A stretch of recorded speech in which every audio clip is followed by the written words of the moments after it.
एक और बड़ी खबर भोपाल से है, जहां धर्मांतरण के रैकेट का पर्दाफाश हुआ है। राजधानी में धर्म परिवर्तन का नेटवर्क चला रही थी दो बहनें।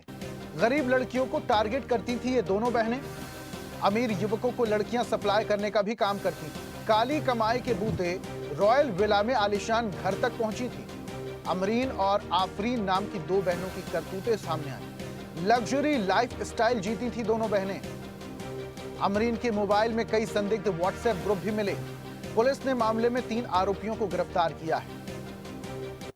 और ज्यादा जानकारी के साथ न्यूज है डिजिटल अनिरुद्ध जी हमारे साथ जुड़े हैं। सीधा रुख करते हैं। अनिरुद्ध जी, धर्मांतरण के मामले इससे पहले भी कई बार सामने आ चुके हैं, लेकिन ये काइंड ऑफ दलाली का मामला दिखाई देता है। ये दोनों बहनें लड़कियों को बहलाती थी, फुसलाती थी, गलत काम में ढकेलती थी। पूरा मामला क्या है, जरा बताइए। देखिए, भोपाल में एक बार फिर लव जिहाद, धर्मांतरण, ब्लैकमेलिंग और हिंदू युवतियों को नशे और ड्रग के आदी बनाने का एक बड़ा ही गंभीर और चौंकाने वाला मामला सामने आया है। और बाग से बनिया थाने में 3 आरोपियों को अरेस्ट कर लिया गया, जिसमें 2 बहनें हैं, आमरीन और आफरीन, और इनके साथ एक युवक चंदन को भी गिरफ्तार कर लिया गया है। और जहां तक बात करें तो आमरीन और आफरीन ये दोनों सगी बहनें हैं और कुछ समय पहले तक ये झुग्गी में रहती थी, लेकिन जब से उन्होंने हिंदू युवतियों को अपने जाल में फंसाना शुरू किया, उसके बाद इनकी लग्जरियस लाइफ हो गई। ये महंगी गाड़ियों में घूमने लगी, इनका महंगा बंगला आ गया और ये पूरी तरह से बड़े पैमाने पे लव जिहाद के एक गिरोह को बाग से बनिया पुलिस ने, भोपाल पुलिस ने, क्राइम ब्रांच ने बस किया है। और ये दोनों लड़कियां के टारगेट पे गरीब हिंदू लड़कियां रहती थी। ये उन्हें अपने जाल में फंसा के पैसे का प्रलोभन देके ड्रग्स के लालच लगवाती थी, नशे की आदत लगवाती थी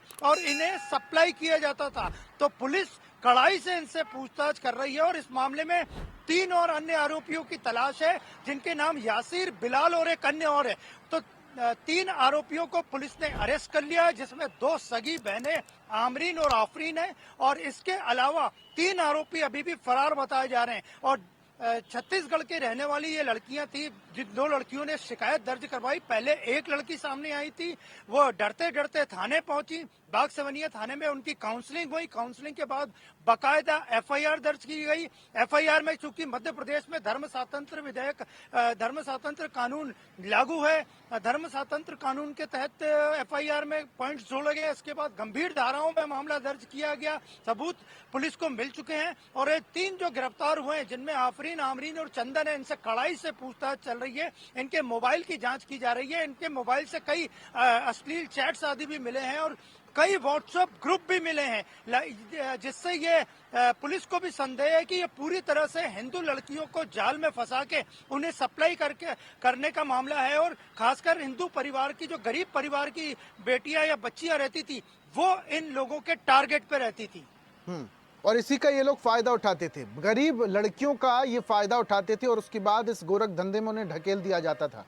अब और क्या खुलासे होते हैं इन दोनों लड़कियों के और इस शख्स के तार और कहां-कहां जुड़े हुए हैं, इस बात का खुलासा होना भी बाकी है। बहुत शुक्रिया अनिरुद्ध जी हमारे साथ तमाम जानकारियां साझा करने के लिए।